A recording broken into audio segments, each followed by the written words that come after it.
വേദനിപ്പിക്കുന്ന ഒരു ഘടകവും അത് തന്നെയായിരിക്കണം. ആദ്യഘട്ടത്തിൽ വഴിക്കടവിൽ ഉണ്ടാക്കിയിരിക്കുന്നത് UDF-ലെ മുസ്ലിം ലീഗിലെ എന്തായാലും UDF-നുള്ളിൽ അൻവർ ഒരു ചർച്ചാ വിഷയമാകും, അതിലൊരു സംശയവും വേണ്ട. കാരണം ജയിച്ചാലും ഇനി അങ്ങോട്ട് വലിയ വോട്ടുകൾ നേടി ജയിച്ചാലും വഴിക്കടവ് പോലെ ഒരിടത്ത് ഉണ്ടായ വോട്ട് ചോർച്ച അത് UDF-ൽ വലിയ ചർച്ചയാകും, വലിയ ചോദ്യങ്ങൾ ഉയർത്തും, അല്ലേ? തീർച്ചയായിട്ടും വഴിക്കടവ് യഥാർത്ഥത്തിൽ UDF-ന് വലിയൊരു വടിയായി മാറിയിരിക്കുന്നു, അല്ല വലിയൊരു അടി കിട്ടാൻ പോകുന്നു എന്ന് തന്നെ വേണം നമ്മൾക്ക് ഈ ഒരു അവസരത്തിൽ മനസ്സിലാക്കാനായിട്ട്. 1 മുതൽ 46 വരെയുള്ള ബൂത്തുകളിൽ വഴിക്കടവിൽ തങ്ങൾ വലിയ രീതിയിൽ മുന്നേറുമെന്നാണ് UDF ആദ്യഘട്ടത്തിൽ തന്നെ അവകാശവാദങ്ങളൊക്കെ ഉന്നയിച്ചത്. എന്നാൽ യഥാർത്ഥ ഫലം വന്നപ്പോൾ, യഥാർത്ഥ റിസൾട്ട് പുറത്ത് വന്നപ്പോൾ അങ്ങനെയല്ല.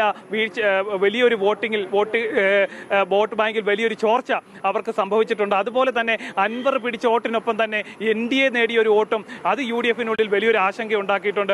ഇതുവരെ നേടാത്തൊരു മുന്നേറ്റം ആ വഴിക്കടവിൽ NDA ഉണ്ടാക്കുന്നു.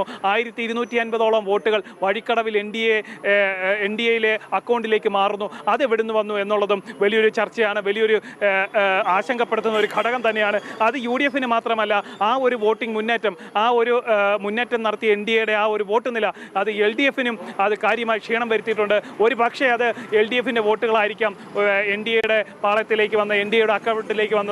അതും അവർക്ക് ആശങ്കപ്പെടുത്തുന്ന ഒരു ഘടകമായിട്ട് മാറിയിട്ടുണ്ട്. എന്തായാലും വഴിക്കടവിൽ PV അൻവറും NDA-യും ഒരു മുന്നേറ്റം നടത്തിയിട്ടുണ്ട്. അവിടെ പരമ്പരാഗതമായിട്ട് UDF-ന് കിട്ടിയിരുന്ന മുസ്ലിം ലീഗ് വോട്ടുകളിലെല്ലാം വലിയൊരു ചോർച്ച സംഭവിച്ചിട്ടുണ്ട്. ഒപ്പം നമ്മൾ ചേർത്ത് വെക്കേണ്ട ഒരു കാര്യമുണ്ട്, LDF-ന് അവിടെ കാര്യമായിട്ടുള്ള ക്ഷീണം സംഭവിച്ചിട്ടില്ല എന്നുള്ളതും നമ്മൾ മനസ്സിലാക്കേണ്ട ഒരു കാര്യമാണ്. ഈ രണ്ട് മുന്നണികളിൽ നിന്നും, LDF-ൽ നിന്നും UDF-ൽ നിന്നും ഒരു പക്ഷേ അൻവറിന്റെ പാളയത്തിലേക്ക് വോട്ട് പോയിട്ടുണ്ടാവാം, ഒപ്പം തന്നെ NDA-യിലേക്കും വോട്ട് എത്തിയിട്ടുണ്ടാവാം. ഈ വഴിക്കടവ് വലിയൊരു ചർച്ചാ വിഷയമാവും. നേരിയ ഭൂരിപക്ഷത്തിലാണെങ്കിലും അത് മറിച്ചാണെങ്കിലും ഷൗക്കത്ത് വിജയിച്ചാൽ പോലും അത് വലിയൊരു ചർച്ചയാവും. വരാനിരിക്കുന്ന നിയമസഭാ തെരഞ്ഞെടുപ്പ്, ത്രിതല പഞ്ചായത്ത് തെരഞ്ഞെടുപ്പുകളിലടക്കം നിലവിലിവിടെയുള്ള ഒരു അസ്വാരസ്യം, കോൺഗ്രസുമായിട്ട് മുസ്ലിം ലീഗിനുള്ള ആ ഒരു അസ്വാരസ്യം അത് വലിയൊരു പൊട്ടിത്തെറിയിലേക്ക്, ഒരു പക്ഷേ അതൊരു വലിയ വിള്ളലുകളിലേക്കൊക്കെ മാറാനുള്ള സാധ്യതയുണ്ട്. നിലവിൽ പകുതി പോലും വോട്ട് എണ്ണിയിട്ടില്ല, പകുതിയിലേക്ക് മാത്രമേ വോട്ടെണ്ണൽ എത്തുന്നുള്ളൂ. ഇനി വരാനിരിക്കുന്ന പഞ്ചായത്തുകൾ LDF-ന് സ്വാധീനമുള്ള മേഖലകളാണ്. നിലമ്പൂർ നഗരസഭയാണ്. ഈ പ്രദേശങ്ങളിൽ എത്രത്തോളം വോട്ടുകൾ സമാഹരിക്കുന്നു, ഈ പ്രദേശങ്ങളിൽ UDF-ന്റെ വോട്ടിൽ എത്രത്തോളം വിള്ളൽ അൻവറിന് വീഴ്ത്താൻ സാധിക്കും, അതേപോലെ തന്നെ LDF-ന് എന്തെങ്കിലും കോട്ടം സംഭവിപ്പിക്കാൻ അല്ലെങ്കിൽ അൻവറിന്റെ ഒരു സാന്നിധ്യം LDF-ന് വെല്ലുവിളി ഉയർത്താൻ സാധിക്കുമെന്നുള്ള കാര്യങ്ങളൊക്കെ നമുക്ക് നിലമ്പൂർ നഗരസഭയിലേക്ക് 162 മുതൽ 209 ബൂത്തുകൾ എണ്ണുമ്പോഴത്തേന് ആ ഒരു സാധ്യത അൻവർ LDF-ന് വെല്ലുവിളിയാകുമോ എന്നുള്ള കാര്യമൊക്കെ ഈ പ്രദേശങ്ങളിലെ വോട്ടെണ്ണുമ്പോൾ നമുക്ക് മനസ്സിലാക്കാൻ സാധിക്കും. അതിനുശേഷമുള്ള 2 പഞ്ചായത്തുകൾ LDF-ന്റെ സ്വാധീന മേഖലയാണ്, അവരുടെ ശക്തി കേന്ദ്രങ്ങളാണ്. അവിടെ എന്തെങ്കിലും വീഴ്ച ഉണ്ടായാൽ, ഈ നിലമ്പൂർ നഗരസഭയിൽ എന്തെങ്കിലും വീഴ്ച ഉണ്ടായാൽ ആ പ്രദേശങ്ങളിൽ വോട്ട് കൊണ്ട് തങ്ങൾക്ക് മറികടക്കാൻ സാധിക്കും. 4000-ലേക്ക് എത്തുന്നു ആര്യാടൻ ഷൗക്കത്തിന്റെ ലീഡ് നില. അതായത് മൂത്തയിടത്ത് പ്രതീക്ഷ കാത്തു എന്നാണോ, വഴിക്കടവിൽ മാത്രമാണ് ക്ഷീണം എന്നാണോ?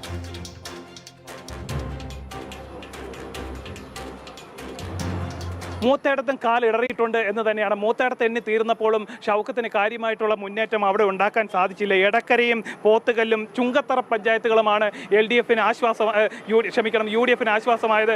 UDF-നെ കൈപിടിച്ചത് ഈ പ്രദേശങ്ങളാണ്. ഈ ആര്യാടൻ ഷൗക്കത്തിന് ആശ്വാസമായത് ഈ 3 പഞ്ചായത്തുകളാണ്. ഈ 3 പഞ്ചായത്തുകളിൽ ഉണ്ടാക്കിയിരിക്കുന്ന ഒരു മുന്നേറ്റമാണ് അവരെ ഈ ഒരു ലീഡ് നിലയിലേക്ക് എത്തിച്ചിരുന്നത്. വഴിക്കടവിൽ അവർ അമ്പയെ കാലിടറി, അതേപോലെ തന്നെ മൂത്തയിടത്തും അവർക്ക് കാലിടറിയിട്ടുണ്ട് എന്ന് തന്നെയാണ് നമുക്ക് കണക്കുകളിൽ നിന്നും വ്യക്തമാകുന്നത്.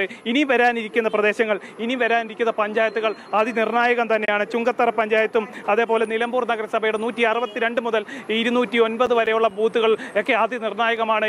ഈ പ്രദേശങ്ങളിൽ 2 LDF-ഉം അതേപോലെ തന്നെ UDF-ഉം ഒപ്പം BJP-ക്കും NDA-ക്കും അവിടെ ഒരു അംഗമുണ്ട്. അതുകൊണ്ട് തന്നെ 3 മുന്നണികൾക്കും അവിടെ സ്വാധീനമുള്ള മേഖലകളുണ്ട്. അതുകൊണ്ട് തന്നെ അവിടെ പിടിക്കുന്ന ഓരോ വോട്ടും അതിനിർണായകമാണ്. ഈ വിജയത്തെ നിർണ്ണയിക്കുന്ന, പരാജയത്തെ നിർണ്ണയിക്കുന്ന ഒരു ശക്തിയായി, ഒരു ശക്തി കേന്ദ്രമായിട്ട് ഒരു പക്ഷേ നിലമ്പൂർ നഗരസഭ മാറാനുള്ള സാധ്യത വളരെയേറെയാണ്. ഒപ്പം തന്നെ അവിടെ ഉണ്ടാക്കുന്ന കോട്ടങ്ങൾ ഒരു പക്ഷേ LDF ഇതിന് മുന്നേ, ഈ ഒരു റിസൾട്ട് വരുന്നതിന്, ഈ ഒരു വോട്ടെടുപ്പിന് മുന്നേ തന്നെ അവർ വ്യക്തമാക്കിയ ഒരു പ്രധാനപ്പെട്ട കാര്യമുണ്ട്. ഈ ഏതെങ്കിലും തരത്തിൽ നിലമ്പൂർ നഗരസഭയിൽ തങ്ങൾക്ക് കോട്ടമുണ്ടായാൽ അത് വരാനിരിക്കുന്ന തൊട്ടടുത്തുള്ള 2 പഞ്ചായത്തുകളിലൂടെ തങ്ങൾക്ക് മറികടക്കാൻ സാധിക്കും എന്നൊരു ആത്മവിശ്വാസമാണ് LDF അറിയിച്ചിട്ടുള്ള കരുളായി, അമരമ്പലം പോലുള്ള പ്രദേശങ്ങളിൽ തങ്ങൾക്ക് വ്യക്തമായിട്ടുള്ള ഭൂരിപക്ഷം നേടാൻ സാധിക്കും. സാധിക്കും. അതിലൂടെ നേരിയ ഭൂരിപക്ഷത്തിലെങ്കിലും നിലമ്പൂർ പിടിച്ചെടുക്കാൻ സാധിക്കുമെന്നാണ് അത് എം സ്വരാജും അതേപോലെ തന്നെ LDF നേതൃത്വം വ്യക്തമാക്കിയിട്ടുള്ളത്. അതിനി വരാനിരിക്കുന്ന മണിക്കൂറുകൾ